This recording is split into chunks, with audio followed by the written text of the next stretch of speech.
Hi, I'm Greg Lusk, and this is another edition of In the Gardens here at the Botanical Gardens.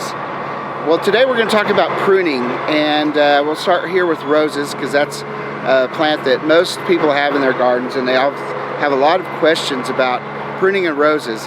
Well, it's time, and this year we got a lot of winter kill on a lot of our roses, and they're really all you can do with the winter killed roses is to cut them down to where there's green growth and hope for the best. This is a David Austin rose that I've been really impressed with. It took the heat better last summer and bloomed really well, and it didn't have any dieback to mention this winter, so I think I'm going to go with some more David Austin roses. But this is a tree rose, as you can see, rather than a rose planted in the low, like a shrub rose. If you just vision, it's the same thing. The principles are the same for trimming it. If you vision that this was planted down like this, with just like your roses at home. But this one, what we're going to do first is we're going to take out any dead wood. Anything that died in the winter automatically needs to come out. And sometimes you got to use larger tools like these small loppers work really well for that. Just cut that dead wood flush with green growth or green wood, and it'll dress it up real nice. And then from there, just go back and bring everything back to about a third of what it was. I like to, the growth can be directed. You see these buds that are swelling and forming. If you want the rose to spread out, you can cut them to a downward facing bud. If you want them to be a little more upright, you cut to an upright facing. So this is a tree rose, so we're going to go with the upright facing.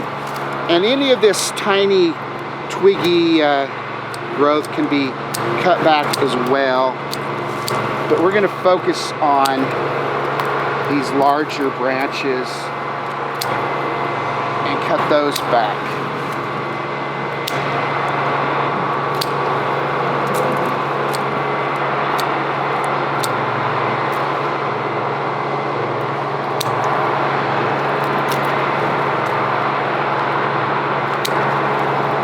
The purpose of pruning roses this time of the year is that roses, except for some of your climbers, you have to know what kind of rose you have.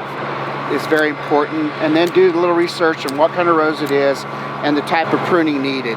But all your tea roses and shrub roses, you don't require such heavy pruning, but you sure can to keep them in bounds, their size regulated. So they don't get so large and out of control. But this pruning not only reshapes it, and brings it back into control, but roses bloom only on new growth. So all this, well, depending on the type of rose again, but most roses in our homes, gardens, except for our climbing roses, bloom on new growth. So there's no reason to have all this old growth. The old growth is just to support the new growth, and you need to minimize it because too much, a rose can get too large and it just doesn't perform as well because it's just more than the roots can provide for us, especially in our arid climate.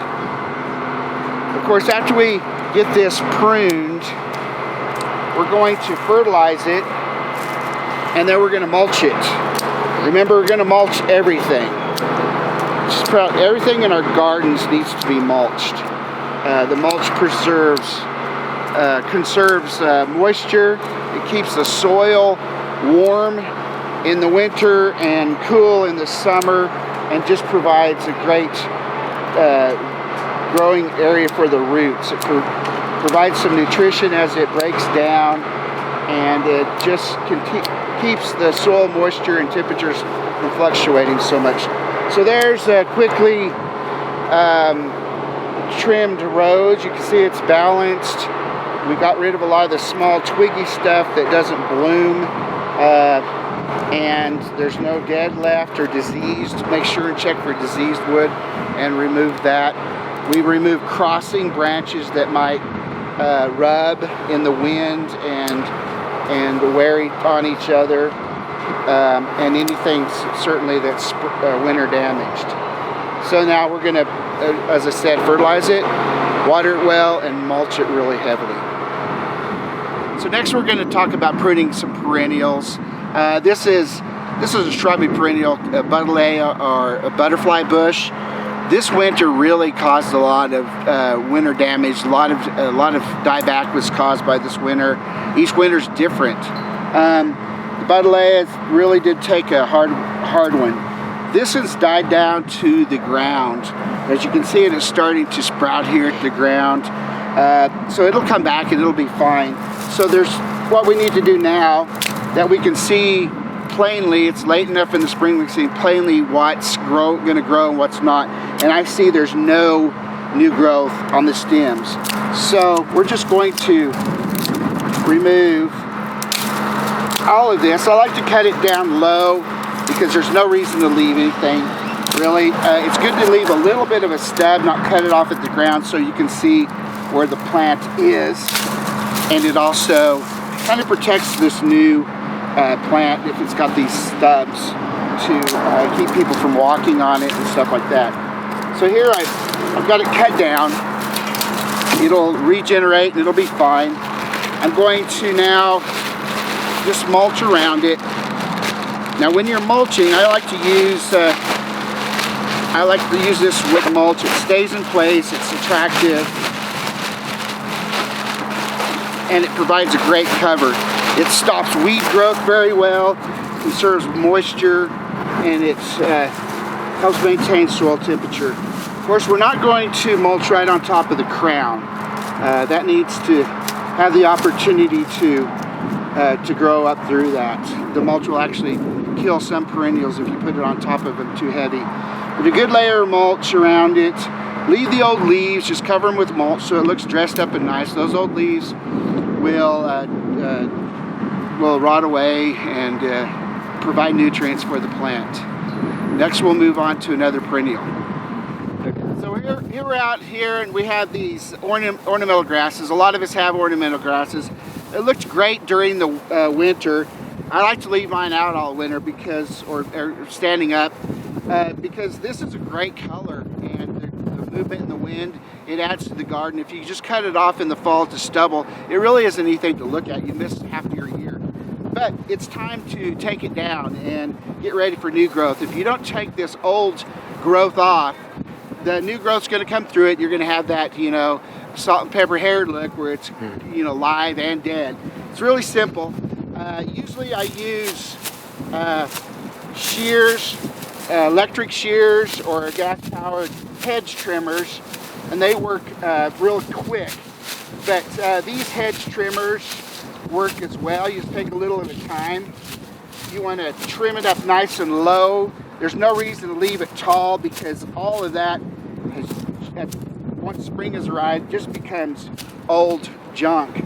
So you cut it up real nice and neat, and now you're ready for the new growth to come up and for a new season. Thank you for joining me for another session of Today in the Gardens. I hope that you'll look back over last week's. If you haven't taken care of your grass, some good tips there for your getting your lawn ready for the growing season. Today, the roses and the perennials, that's good to look over to see what you can be doing right now in your garden for spring. Next week we'll have another tip, but until then, mark your calendars for Garden Fest. It's April the 29th from 8:30 a.m. until closeout. We'll have lots of geraniums, really nice geraniums for sale. There'll be vendors, food truck. It'll be just a fun day here in the garden. That's Garden Fest on April the 29th. We hope to see you there.